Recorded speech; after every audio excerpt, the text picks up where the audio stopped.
그렇죠. 스트레스 DSR에 대한 그 규제가 강화가 됐기 때문에 거래량이 축소가 됐다라고 볼 수 있을 것 같거든요.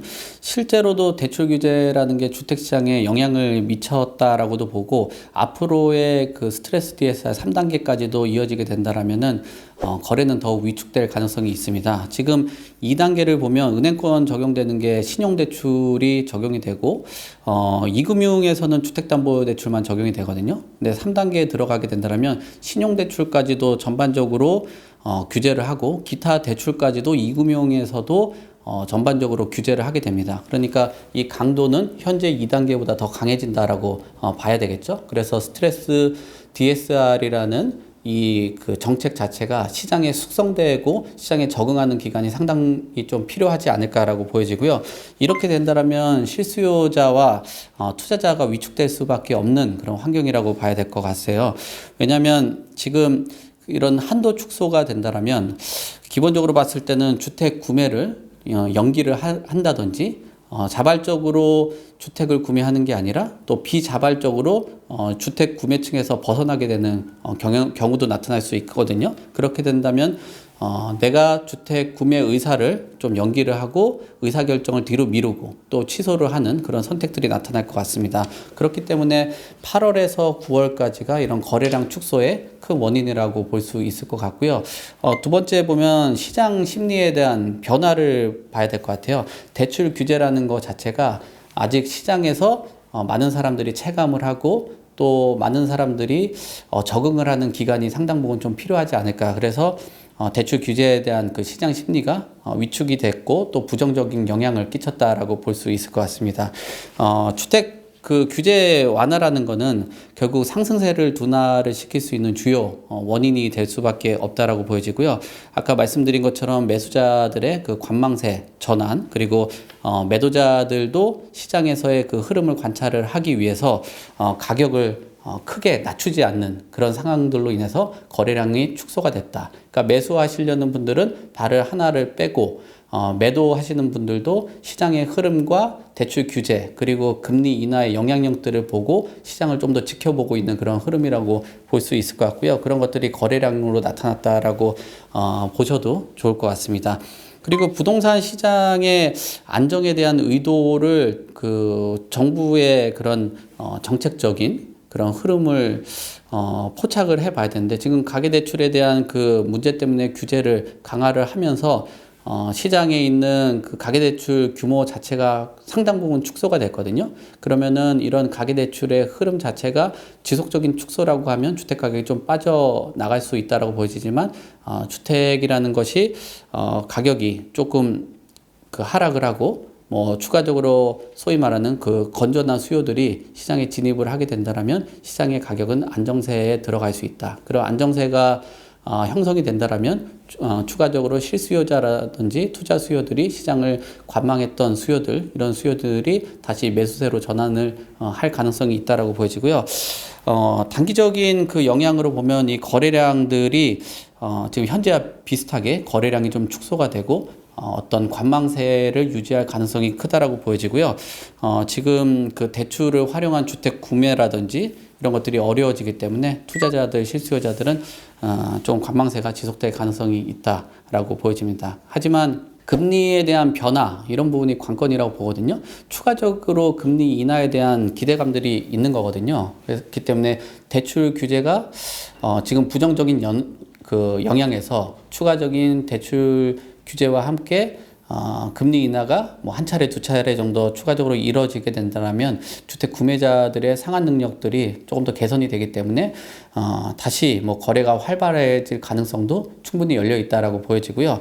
그리고 이런 그 시장 안에서 거래가 활발하게 일어나지 않는다라고 하면 규제에 대한 그 완화 가능성도 충분히 열어볼 수 있다라고 보여집니다. 그러니까 정부는 가계 부채에 대한 관리도 중요하지만 주택 시장의 과열 억제를 하기 위해서 이런 그 대출 규제를 하는 거거든요. 근데 과도한 규제와 또 과도한 그 압박이 있다라면 시장 그 침체까지도 우려가 되기 때문에 이런 시장 침체는 뭐 부동산 PF의 문제라든지 또는 시장 안에서 거래 활성화에 대한 그 문제들이 발생될 수 있기 때문에 지금 시장 침체로 이어질 수 있다라는 우려로 다시 한번 완화를 할 수 있다라는 그런 그 기대 심리가 충분히 있을 수 있다라고 보여집니다. 지금 상황에서 뭐 장기적으로 보게 된다면 매수자들은 현재는 관망을 할 것으로 보여지고 단기적으로는 거래 감소, 그다음 매수 심리 위축이 될 가능성이 충분히 열려 있고요.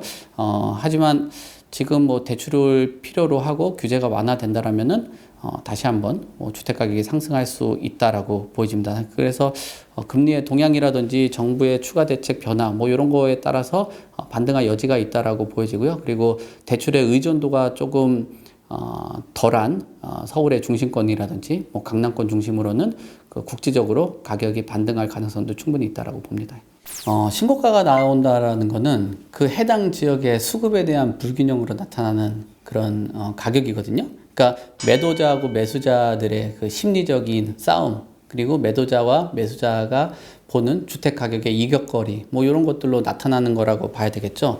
그럼 전반적으로 봤을 때 이런 신고가에 대한 요인들이 다양하게 있을 수 있는데 매물에 대한 그 부족 현상들 요것들을 보셔야 될 것 같아요. 물론 시장의 매물이 지금은 상당 부분 많이 쌓여 있긴 한데 거래가 많이 일어나고 또 신고가가 나왔던 그 시기를 본다면 그 시기 안에서 선호도가 높은 주택들 그리고 선호도가 높은 지역 같은 경우는 물량이 상당히 부족했을 가능성이 크거든요. 그러니까 소위 말하는 신축 주택이라든지 주요 서울의 중심 지역들 그리고 역세권 지역들 이런 곳들은 뭐 위치가 뭐 소위 말하는 그 고정되어 있기 때문에 얼마든지 거래를 하는 데 있어서 호가를 부를 수 있는 그런 요인으로 작용을 합니다. 그래서 이런 그 특수한 그런 지역의 고가 거래들은 그 매물에 대한 그 부족들 이런 것들로 나타날 수 있다라고 보여지고요.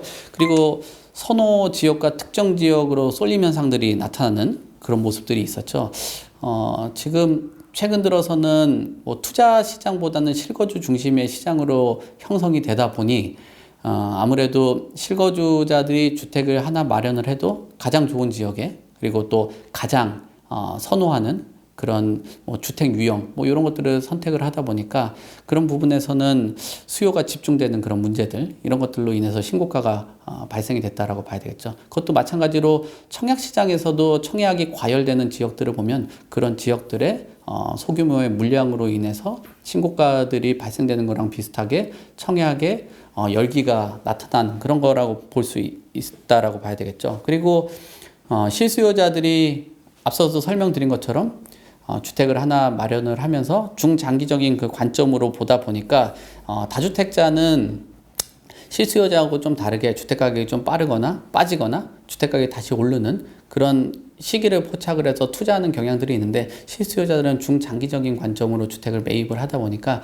지금 고가 매입이라고 해도 본인의 생애 주기에 맞춰서 본인의 직장 또는 자녀들의 교육에 맞춰서 조금 장기적인 관점으로 매수를 하기 때문에 이런 신고가들이 나타났다라고 봐야 될 것 같고요. 그 다음에 소수의 거래가 상당 부분 영향을 미쳤다라고 봐야 될 것 같아요. 앞서도 말씀드린 것처럼 특정 지역의 수급 불균형이 나타나면 호가 중심으로 거래가 나타나는데 이런 것들이 전반적인 흐름과 사이클을 보게 된다면 고가 지역에서 거래량이 적은 상황에서 거래가 일어나면 그 소위 말하는 표본의 그 편향성이 나타나고요. 그 표본의 편향성으로 인해서 평균 가격에 왜곡이 생겨지게 됩니다. 그래서 평균 가격에 왜곡이 생기게 되면 호가를 올리는 그런 상황이 발생되거든요. 왜냐하면 심리적인 변화를 바탕으로 해서 호가를 올리는 그런 흐름들을 포착을 해볼 수 있겠죠.